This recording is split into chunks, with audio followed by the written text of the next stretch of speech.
কি এমন 10টি অভ্যাস আছে যেগুলো যদি আপনি আপনার জীবনে পরিপালন করেন তাহলে আপনার সম্পদ 10 গুণ বাড়তে পারে?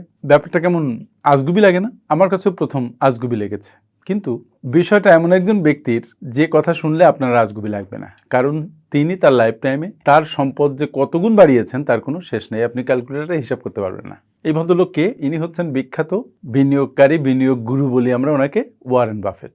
উনি 10টা অভ্যাসের কথা বলেছেন যেটা তিনি তার জীবনে পরিপালন করেছেন, এবং সেটা করে বলা হচ্ছে যে যদি আপনি আপনার জীবনে এই 10টি অভ্যাস পরিপালন করেন তাহলে আপনার সম্পদ 10 গুণ বাড়বে। আমি ফিল করি আপনার সম্পদ 10 গুণ না, হয়তো 100 গুণ বাড়বে। বাট জিনিসগুলা, অভ্যাসগুলা শুনতে সহজ লাগে কিন্তু অতটা সহজ নয়। পরিপালনে বেশ ত্যাগ স্বীকার করতে হয়, অনেক কষ্ট করতে হয়, সবচেয়ে বড় বেশি ধৈর্য ধরতে হয়। সো চলুন আমরা দেখি তো ওয়ারেন বাফেটের সেই 10টি অভ্যাসের কথা। কি কি সেই অভ্যাস? যদি একটু পরিপালন করলে আপনার 10 গুণ সম্পদ বাড়ে তাহলে সমস্যা কোথায়?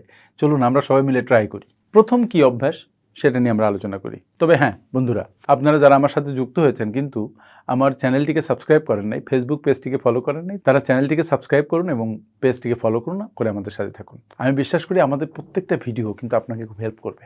অনেকে সেটা করছে। Thank you.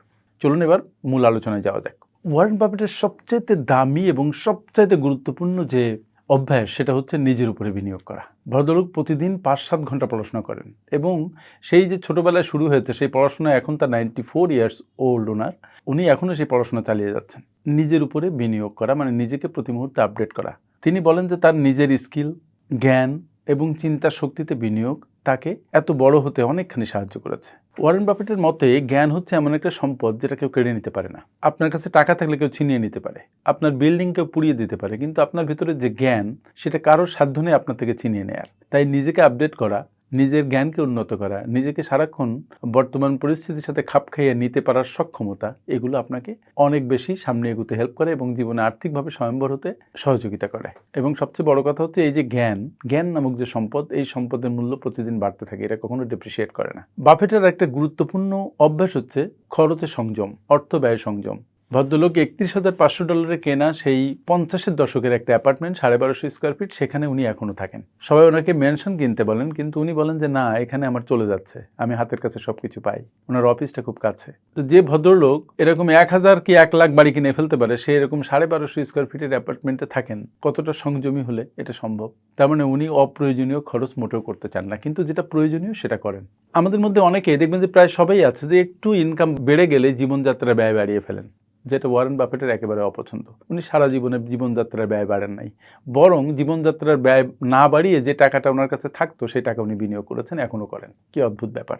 কিন্তু এই ভদ্রলোকই আবার তার যে সারা জীবনের অর্জনের 99%ই দান করেছেন। হয়তো অনেকে বলবেন যে টাকা এত ইনকাম করে কী হবে যদি নিজের জীবনে ভোগ না করি। দেখেন ওয়ারেন বাফেট তার ব্যক্তিগত জীবনে আমাদের জন্য কি শিক্ষা নিয়ে এসছেন। উপার্জন করেছেন, অপব্যয় করেননি, এবং সেই টাকার প্রায় পুরাটাই সমাজের জন্য ব্যয় করেছেন। 3 নম্বর অভ্যাস, দীর্ঘমেয়াদী চিন্তা করা। ওয়ারেন বাফেটের সবসময় কথা হচ্ছে বিনিয়োগ should be for long term. উনি বলেছেন যে স্টক মার্কেট থেকে স্টক কেনার পরে আপনি ভুলে যান যে কি স্টক কিনেছিলেন। লম্বা সময় ধরে বিনিয়োগ করা। এবং শেয়ার মার্কেটে উনি বলেছেন কখনো কখনো অল্প একটু গ্রিডি হও, আবার কখনো কখনো সামান্য ভীত হও। তার মানে অন্যরা যখন গ্রিডি হয় তুমি সামান্য ভীত হও, অন্যরা যখন ভীত হয় তুমি তখন সামান্য গ্রিডি হও। তার মানে ডোন্ট ফলো দ্য ক্রাউড। সবাই যখন শেয়ার বেচতে আসে তখন তুমি কেনো, আর সবাই যখন কিনতে আসে তখন তুমি বেচো অথবা ধৈর্য ধরে থাকো। দীর্ঘমেয়াদী ওয়েট করলে যে কম্পাউন্ড ইফেক্ট, সেই ইফেক্ট আপনাকে সম্পদশালী করে। ওয়ারেন বাফেটের ক্ষেত্রে যেটা হয়েছে যে উনি সারা জীবনে যা ইনকাম করেছেন এখন প্রতি বছরে তার চেয়ে বেশি ইনকাম করেন, এমন একটা অবস্থা ওনার চলে এসছে। কারণ এই যে কম্পাউন্ড ইফেক্ট, এক বছর ওনার সম্পদ বাড়ছে প্রচুর। সব সময় প্রত্যেকটা বিনিয়োগ শেষের দিকে যে অনেক বেশি বাড়ে। এই দীর্ঘমেয়াদী চিন্তায় ওয়ারেন বাফেটের তুলনা পাওয়া মুশকিল। তার বন্ধু চার্লি মাঙ্গার তার চেয়ে একটু বয়সে বড়, মারা গেছেন উনিও দীর্ঘমেয়াদী চিন্তার একজন প্রবক্তা, দীর্ঘমেয়াদী বিনিয়োগ চিন্তার মূলত। তাছাড়া ওয়ারেন বাফেট আরেকটা গুরুত্বপূর্ণ অভ্যাসের কথা বলেছেন যে উনি সেই কোম্পানিতে বিনিয়োগ করেছেন যে কোম্পানির বিজনেস উনি বুঝেন। তার মানে ওই বিজনেস কিভাবে রান করা হয়, ওই বিজনেস কিভাবে টাকা মেক করে, কিভাবে টাইমের সাথে সাথে বিজনেসটা গ্রো করে, পুরো প্রসেস যদি উনি না বুঝেন তাহলে উনি সেখানে কখনো ইনভেস্ট করেন নাই। আমরা যেমন একটা গার্মেন্টস কিভাবে চলে জানি না, কিন্তু গার্মেন্টসের শেয়ারে বিনিয়োগ করে বসি। আমরা জানি না একটা সিমেন্ট কোম্পানি কিভাবে প্রোডাকশন প্রসেসই বা কী, তাদের মানি জেনারেশনের পদ্ধতি কী, কিন্তু আমরা সেখানে বিনিয়োগ করে বসি। ওয়ারেন বাফেট এই ধরনের ভুল কখনো করেননি। উনি আগে ট্রাই করেছেন বিজনেসটা বুঝেন কিনা, যদি বুঝেন তাহলে উনি বিনিয়োগ করেন, যদি না বুঝেন উনি বিনিয়োগ করেন না। উনি কোনো ফ্যান্সি জায়গাতে বিনিয়োগ করেন নাই, কোনো জটিল প্রসেসের কোনো বিজনেসে বিনিয়োগ করেন নাই যেটা উনি বুঝেন নাই। সো এটা এটা একটা ইম্পর্টেন্ট অভ্যাস যে ইনভেস্ট করুন সেই কোম্পানিতে যে কোম্পানি সম্পর্কে আপনি বুঝেন, যে ব্যবসা আপনি ভালো বুঝেন একেবারে শুরু থেকে শেষ পর্যন্ত। ওয়ারেন বাফেটের আরেকটা গুরুত্বপূর্ণ অভ্যাস হচ্ছে যে উনি আবেগ দিয়ে কখনো কোনো ডিসিশন নেন না, বিশেষ করে আর্থিক ডিসিশন। কেউ আপনাকে বললো যে অমুক শেয়ারের দাম অনেক বাড়বে, লোভে পড়ে যে আপনি শেয়ার কিনলেন। আবার কেউ বললেন যে এই শেয়ার দাম পড়ে যাবে, আপনি আগ পিছ চিন্তা না করে শেয়ারটা সেল করে দিলেন। ওয়ারেন বাফেট এই ধরনের কাজ কখনো করেন নাই। উনি আগে চিন্তা করেছেন যে কোন কোম্পানি উনি শেয়ার কিনবেন, সেই কোম্পানির ফান্ডামেন্টাল অ্যানালাইসিস করেছেন, সে ব্যবসাটা বুঝেন কিনা দেখেছেন, উনি ওই ব্যবসার ক্রনোলজিক্যাল হিস্ট্রি দেখেছেন, ম্যানেজমেন্ট দেখেছেন।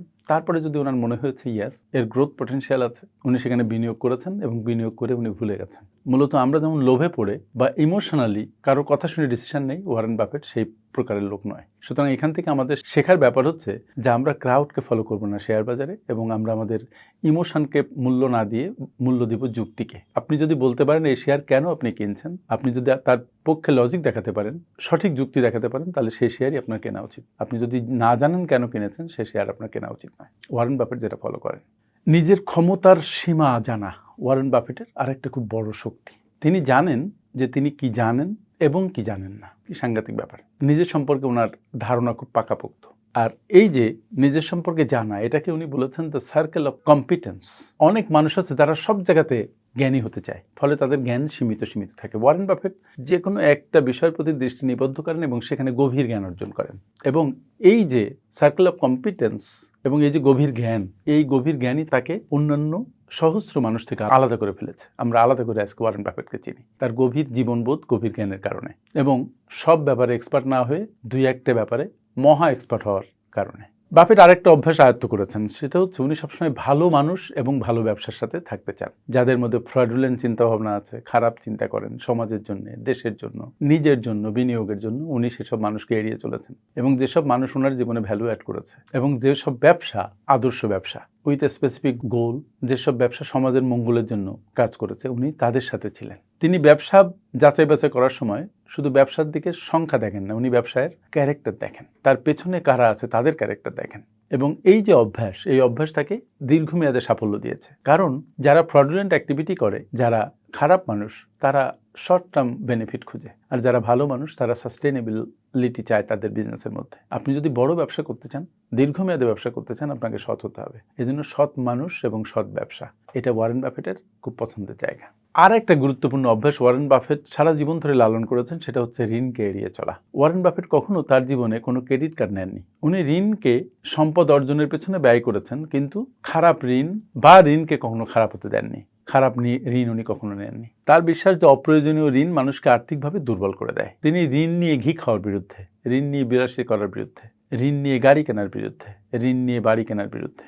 তবে উনি বলেছেন যে ঋণ নিয়ে গাড়ি কেনো না, বরং 5 বছরের পুরানো গাড়ি কেনো, ক্যাশে কেনো, এমনভাবে হোম লোন নাও যেন খুব তাড়াতাড়ি তুমি সেই ঋণকে পরিশোধ করে দিতে পারো। সুতরাং ঋণের চিন্তা ভোগ বিলাসের দিকে নয়, ওনার ঋণের চিন্তা হচ্ছে যেটা আর্থিকভাবে স্বাবলম্বী করতে পারে মানুষকে, যে ঋণ মানুষকে ভালো দিকে নিতে পারে।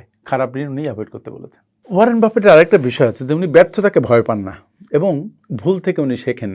একই ভুল উনি কখনো বারবার করেন না, উনি রিপিট করেন না ভুলের। এটা খুব গুরুত্বপূর্ণ একটা ব্যাপার। আপনার জীবনে ভুল হতে পারে, কিন্তু বারবার একই ভুল করা একটা ক্রাইম। ওয়ারেন বাফেট যেটা করেন না।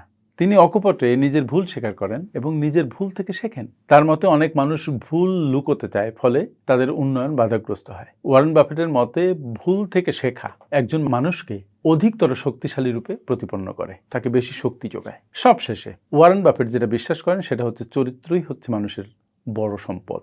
তার মতে টাকা আসতে পারে আবার চলে যেতে পারে, কিন্তু যদি সততা, শৃঙ্খলা, ডেডিকেশন, নিজের উপরে বিশ্বাস এগুলো থাকে, তাহলে সেই মানুষ আবার সম্পদ তৈরি করতে পারে। তার মতে ভালো চরিত্র ছাড়া অনেক বড় সম্পদও মানুষের জীবনের ক্ষতির অন্যতম বড় কারণ। মানুষকে চরিত্রবান হতে হবে, এটাও ওয়ারেন বাফেটের খুব বড় একটা শিক্ষা।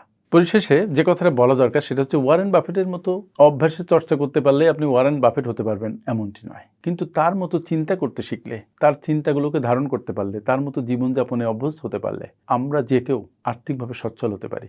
আমাদের যে আর্থিক অবস্থা আছে তার চেয়ে 10 গুণ উপরে উঠতে পারি। আমরা যারা ঝরে যাচ্ছি তারা আবার উঠে দাঁড়াতে পারি। আমরা যারা র্যাট রেসের মধ্যে আছি তাদের সেই র্যাট রেস বন্ধ হতে পারে।